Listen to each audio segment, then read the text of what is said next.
Square nut.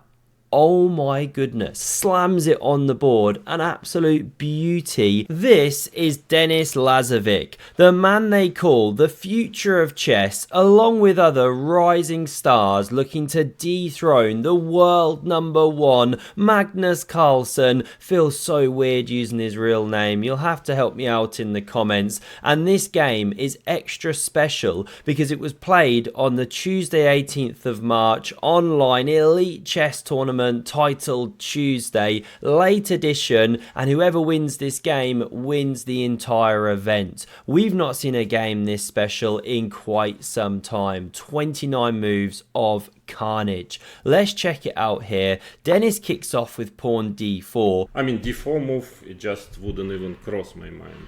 And do we see any nonsense from Magnus like we often do? No. d5. Bro means business. Super solid. The board's exploded. e6, knight f3. Magnus decides to gobble like mushrooms. And after pawn e3, preparing to win back the pawn, Magnus develops. It's gobbled up. And a6 is a classic move. Preparing c5. Now we see castles. The c pawn advances. And everyone and his dog plays knight to c3po, but not our Denis. He plays the razor sharp pawn e4. What is he doing? Sacrificing a pawn if Magnus wants it. He doesn't. He doesn't get greedy. We've gone to the back cave analysis mode here. If you capture, what's the idea? Well, you're opening lines against your king. Rook e1 is one idea, or d5 even is another. Let's just show the classic. You know, what if captures again? Well, bishop takes, you hit this one, say it drops back. Here's a very common tactical idea, winning the queen. You know, you can't really step here or you get checked and all that good stuff. Obviously, that's just one sample line of many, but the idea is you try and rip open the king. So Magnus ignores.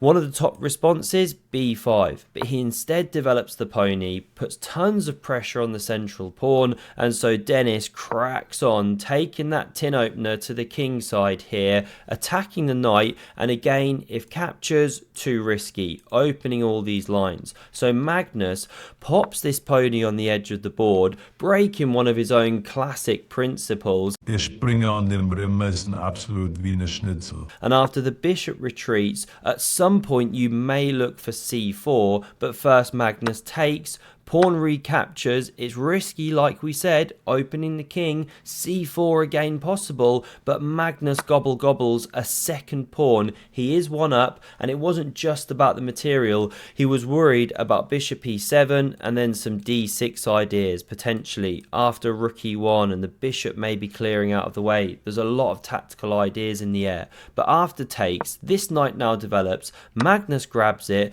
shatters the structure. Denis is a clean pawn down, but look at those open lines. Magnus develops, of course, and this is a key move. Queen c2. You set up the battery, and so black can't castle without losing a key defensive pawn. Therefore, how natural does this one look? It was the best way to go. Sure, bishop f4 can be played, take control of a big diagonal, but you get castled, fine, the rooks come blasting, queen's a bit short of good squares, but game goes on. However, Magnus goes queen c7, stopping bishop f4, very ambitious, but now rook e1, h6, knight e5, and it starts getting super dangerous if you castle. Now, it is playable, don't get me wrong, in fact it's the top move, but Magnus was getting spooked. King goes, bishop f4 looks very nasty, queen b6, but the rook can start coming. This one can lift into the attack in some lines. We'll pause it there. They're better players than me, but this one's in Siberia is a key factor in the danger of the white attack. So we run it back. Magnus was scared to castle.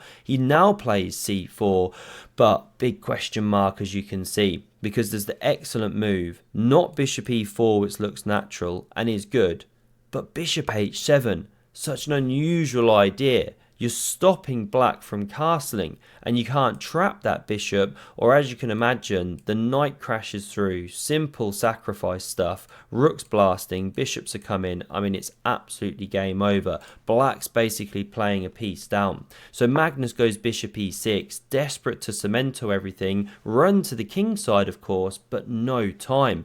Bishop f4, scything down this key diagonal. So many discoveries on the queen if you don't move it, so it does indeed run away. The second rook now blasts into the attack, and it stops Magnus from castling. I mean, we've not seen him play this badly since he got absolutely walloped by Terence, the three-legged goat, down in Omaha last June. This is brutal. What does Magnus do here? Plays rook d8. We see a simple swap. The king runs away. Magnus would love to castle by hand, but is he in time? Bishop f5, another nasty move. You know, if takes, for example, then queen takes, and there's a multitude of threats. Checkmate in 1, for example, as well as threatening f7, crashing through, too much to deal with. So therefore, we see the king run away immediately, now takes with check, shattering the structure, and the queen simply slides on in there like a femme fatale, ready to do the damage. Magnus covers this central pawn because it also would have dropped with check, the knight jumping in, but now this one drops.